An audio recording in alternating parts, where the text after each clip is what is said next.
Ganyan. Ang mga aparador tinatapon na nila. At kailangan yan mga guys, may mga sticker. Ganyan karamihan pag nakalabas na yung mga gamit na yan. Tapon na yan, mga lumipat yan, tinatapon na nila ang mga aparador. At kailangan binibili ang sticker sa tindahan. Pag walang sticker yan, hindi kukunin yan nung naghahakot ng basura. Ayan mga guys, naghihigaan sa ngipon. Ayan, mga sopa.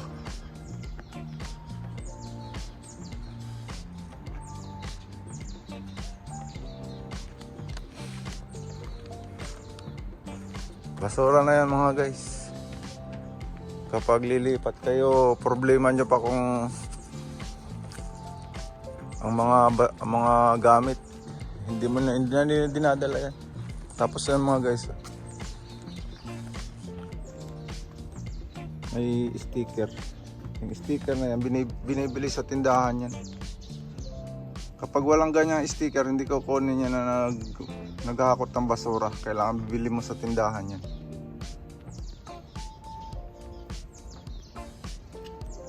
So ayun mga guys,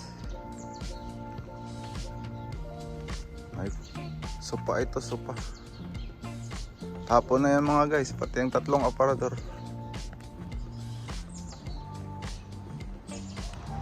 So ayun, dito tayo mga guys sa na-vlog ko na disposal box ng Korea.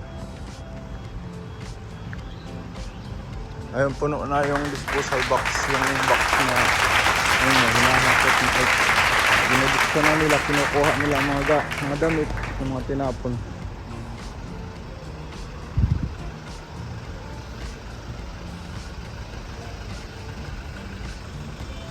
Ayun mga guys.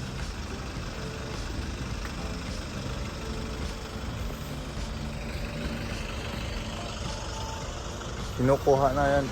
Pag malimbawa mapuno na yun, ayun.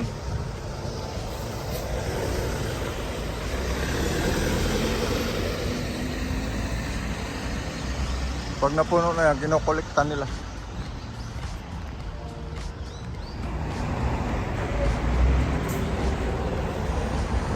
Ang basura nila dito mga guys, magkakaiba.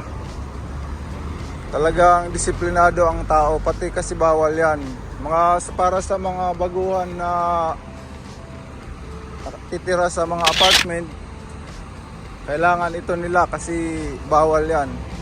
Ang basura na plastic ng basura, binibili sa mga tindahan dito, sa mga supermarket. Ang kulay blue, para sa mga basura. Tapos may orange naman, ang kulay orange na basura. Ayun mga guys, papakita ko ang kulay orange. Ang kulay blue na yan na plastic na bibili sa tindahan yan. Tapos ang kulay orange naman sa pagkain na basura. Ayun, sa pagkain na basura ang kulay orange. Tapos ang sticker naman na dinidikit sa mga aparador, nabibili rin yan sa tindahan. Kapag magtapon kayo ng basura, kailangan binibili ang mga plastic ang lagayan ng plastic ng basura sa tindahan yan, nabibili yan. Ngayon pag mga plastic lang ang tinatapon, halimbawa mga plastic ng buti, nakahiwalay din yan, nakahiwalay ang basura, nakahiwalay ang mga tira-tirang pagkain. Ayan ang basura, ang kulay, ang box na yan na may takip mga guys, ayan ang tinatapunan ng mga tirang pagkain. Tapos ang kulay blue naman sa mga basura lang yan, na yung mga plastic, mga talagang basura na. Tapos ang mga box, ayan kinukuha, ayan inahakot yan ng mga matanda, iniipon nila, tapos inaano nila sa junk shop. Kapag lilipat kayo mga guys, pag halimbawa sa apartment kayo, problema nyo pa ang pagtapon ng basura. Kailangan pag alis nyo sa apartment, malinis lahat. Tatanggalin nyo lahat ang mga gamit nyo. Itatapon nyo lahat, pati lahat, mga aparador, Kailangan tapon nyo lahat yun. Malinis na malinis sa pag-alis nyo sa apartment. Ngayon, pag ang mga aparador tatapon nyo, bibili kayo ng sticker sa tindahan. Nakahiwalay lahat, mga guys.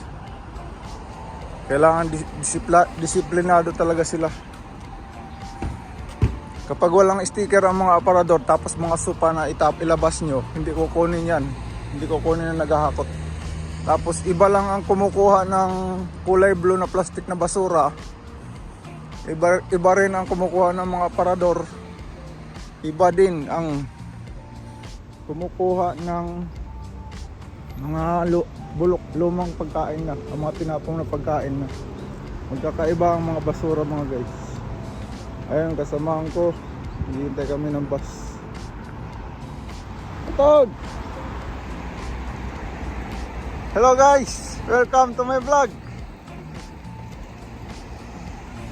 Nag-abang kami ngayon ng bus.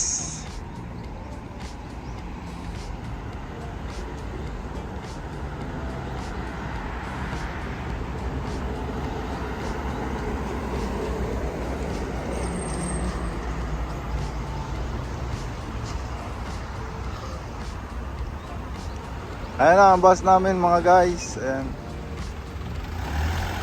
Ayun.